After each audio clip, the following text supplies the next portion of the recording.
नमस्कार दोस्तों, स्वागत है आपका हमारे चैनल पर। अगर आप जन्म कुंडली, ग्रहों के गोचर और जीवन की भविष्यवाणियों के शौकीन हैं, तो ये चैनल आपके लिए। आज हम अपनी नई सीरीज की जन्म कुंडली के रहस्य की शुरुआत कर रहे हैं। इस सीरीज में हम जन्म कुंडली के हर महत्वपूर्ण पहलू को बहुत ही आसान और स्पष्ट और विस्तार से समझेंगे, ताकि आप अपनी कुंडली खुद पढ़ना शुरू कर सकें।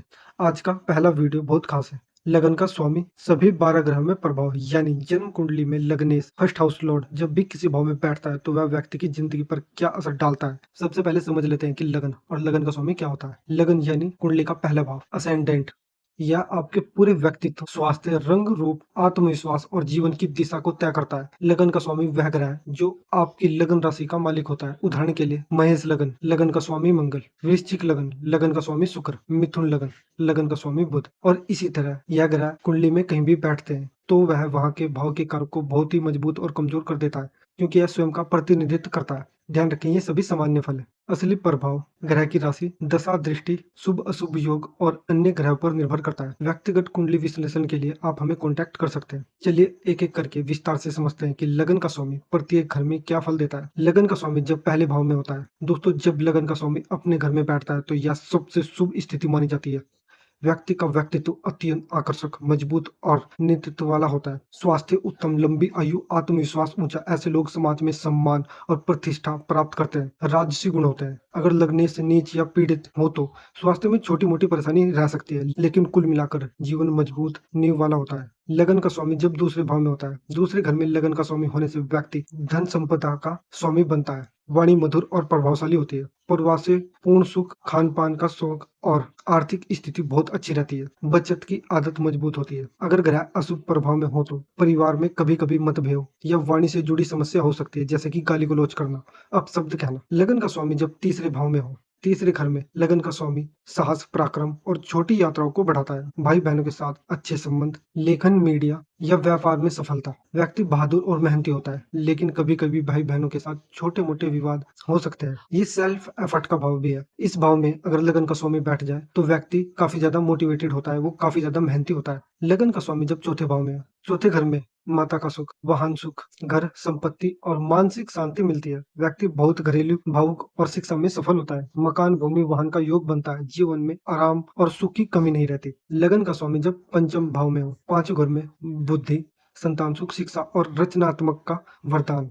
व्यक्ति अत्यंत बुद्धिमान, कलाकार या राजनीति में सफलता प्राप्त करता है। शेयर मार्केट या लॉटरी से भी लाभ हो सकता है। संतान से सुख प्राप्त होना। अगर ग्रह पीड़ित हो तो संतान से संबंधित थोड़ी चिंता रह सकती है और पढ़ाई में भी बाधा आ सकती है। लगन का स्वामी छठे भाव में, छठे घर को शत्रुओं पर विजय, रोग से मुक्ति और ऋण से छुटकारा। व्यक्ति सरकारी नौकरी, कानूनी, मेडिकल या सेवा के क्षेत्र में सफलता पा सकता है और उसको मेहनत का फल भी जरूर मिलता है, लेकिन स्वास्थ्य पर थोड़ा ध्यान रखना चाहिए, क्योंकि ये घर शत्रुओं का भी माना गया है। लगन का स्वामी जब भी छठे भाव में बैठता है तो शत्रुओं से थोड़ी परेशानी हो सकती है। लगन का स्वामी सप्तम भाव में, सातवें घर में वैवाहिक सुख, जीवन साथी से मधुर संबंध और व्यापार में अच्छी सफलता, पार्टनरशिप अच्छी चलती है। व्यक्ति सामाजिक और आर्थिक तरक्की करता है। अगर लग्नेश अशुभ हो तो विवाह में उथल पुथल या लड़ाई झगड़ा हो सकता है। अगर ग्रह शुभ हो तो विवाह काफी अच्छा चलता है। लगन का स्वामी अष्टम भाव में, आठवें घर में लंबी आयु, अचानक धन लाभ, ज्योतिष, तंत्र मंत्र से जुड़ी हुई चीजें, गुप्त ज्ञान और रहस्यमय विद्याओं से संबंधित क्षेत्र आते हैं। लेकिन स्वास्थ्य और